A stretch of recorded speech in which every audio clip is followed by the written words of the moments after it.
Hello, আমি ready হয়ে নিলাম পুরো অফিস যাওয়ার উদ্দেশ্যে। এখন অফিসে বেরাবো। তো আজকে অফিসে অফিসে যাব না, আজকে ডাইরেক্ট একটা কাজ আছে, সেখানে যাব।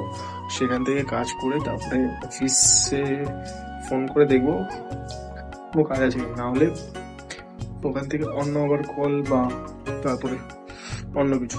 তো যেতে যেতে কথা বলি তোমাদের সাথে। টাটা। একটা ভিডিওতে আজকে প্রচন্ড ঠান্ডা। শনিবার অনেক ঠান্ডা পড়েছে। যদি মধ্যে কাঁপছি। স্নান করে উঠলাম, উঠে ফ্রেশ হয়েছি। ফ্রেশ হয়ে এখনই অফিসের দিকে যাচ্ছি। সাইকেল চালাচ্ছি। উফ, কি কষ্ট ঠান্ডা আজকে। তাও আমি ওইকে সোয়েটারের ভিতরে আবার একটা ছোট্ট একটা সোয়েটার পরেছি। ছোট্ট একটা সোয়েটার মানে ওই গা গরম করার মতন একটা জিনিস। ওটা মানে সাদা কালো, তোমার হয়তো চিনবে। আমিও ঠিক নাম দিয়ে ওটা ওটা পড়েছি, পরে এখন সাইকেল চালাচ্ছি, স্টেশনে গিয়ে কথা বলছি।